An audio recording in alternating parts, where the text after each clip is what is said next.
Rosalinda, ay amor. Amor se tiene una razón para amar intensamente. Se descubre de repente que por ti late más fuerte el corazón. Ay, cuando nos llama la pasión, nos hallamos frente a frente para amarnos locamente y entregarnos sin reservas al amor. Ay, amor, quédate muy dentro. Aquí está tu Rosalinda para vivir en tus sueños. Ay, amor, que me estoy muriendo. Es esta tu Rosalinda que solo quiere tus besos. Ay, amor, aquí está tu Rosalinda para vivir en tus sueños. Toma mi alma, bebe mi cuerpo, que por tus besos me estoy muriendo. Ay, amor, es esta tu Rosalinda que solo quiere tus besos. Rosalinda, Rosalinda.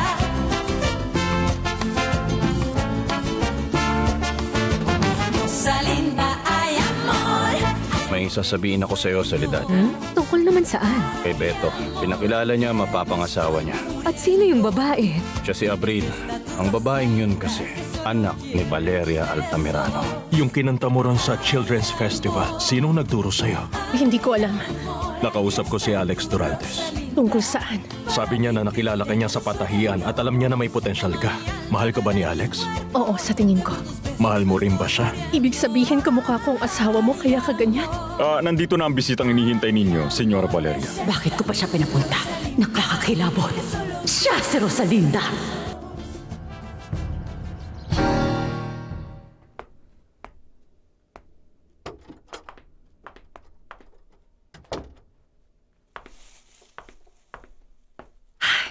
Nandito ka na pala. Pumunta ka sa rehearsal. Hindi pa ako late. Magbibihis lang ako at aalis na. Saan ka galing? Sobrang dami kong ginagawa. May nahanap na akong pwesto para sa tindahan ng bulaklak at may nahanap na akong pagkukunan. Gusto kong bigyan ng trabaho sina Angustias at Choi para hindi na nila maisip magnakaw. Tingnan mo. Ang ganda, hindi ba? Yung pagkukunan ko ng bulaklak ang nagbigay sa akin. Maganda. Sino nagpadala ng mga yan?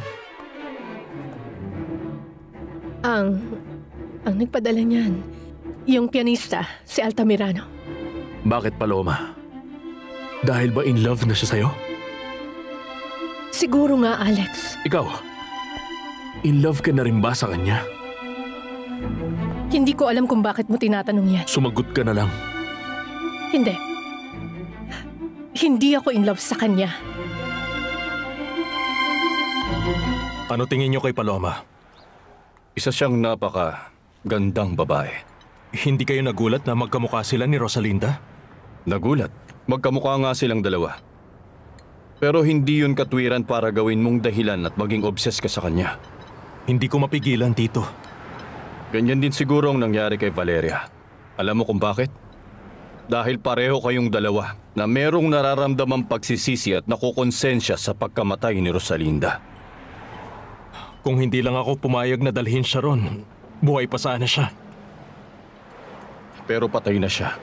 Gusto mong buhayin siya sa isang babae. Kay Paloma. Nakalapit na ako kay Paloma. Nayakap ko na po siya at hindi ko alam kung ano yung nararamdaman ko para sa kanya. Hindi yun pagmamahal, kundi ko pa nararanasang magmahal.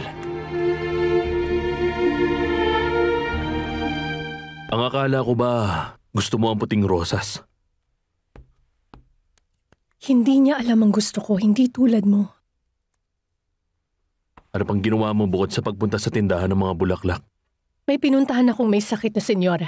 Sino, Paloma? Ang mama ni Fernando, si Altamirano.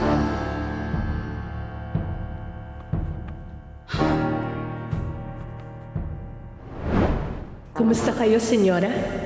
Kumusta? Balita ko may sakit kayo.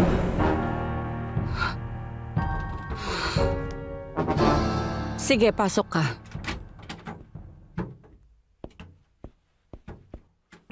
Anong kailangan mo? Gusto kong malaman kung kumusta na kayo. Ay, ano bang pakialam mo sa akin? Dapat po kong mag-alala. Kayo po ang mama ko at nagpapasalamat ako dahil kayo nagbigay sa akin ng buhay. Ayokong pasalamatan mo ako sa kahit na ano pa. At gusto kong malaman mo na sinusumpa kong oras na pinanganak kita. Makita lang kita, talagang naiinis na ako. At nakakasukang isipin na nanggaling ka sa akin. Umalis ka na. Ayaw kitang makita. Hindi kita gusto.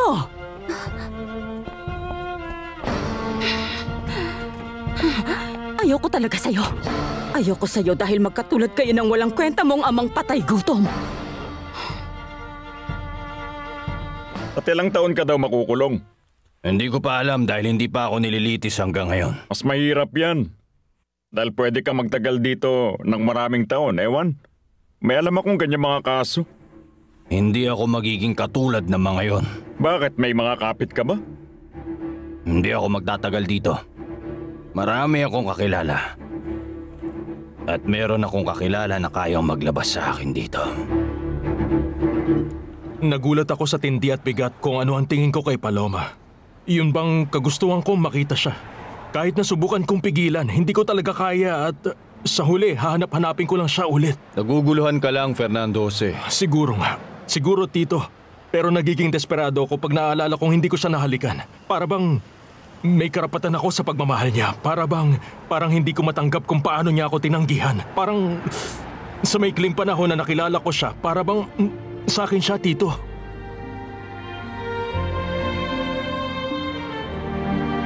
Ano ang kinalaman mo dun sa mama ng pianista? Isa siya sa mga organizer dun sa Children's Festival. Pinakilala siya ni Fernando Jose Altamirano. Nagkasakit siya pagkatapos nun. Pero, bakit mo siya pinuntahan? Siya ang nagpapunta sa akin. Gusto niya akong pasalamatan ng personal dahil pumayag akong kumanta dun sa festival. Nandun si Fernando Jose? Wala. Alam mo, Alex, parang ayoko sa kanya. Bakit? Hindi ko alam kung paano siya makatitig sa akin. Para bang hindi maganda.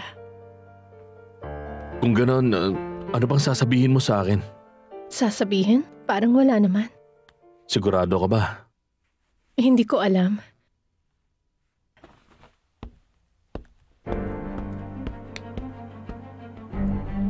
Meron siyang hindi sinasabi.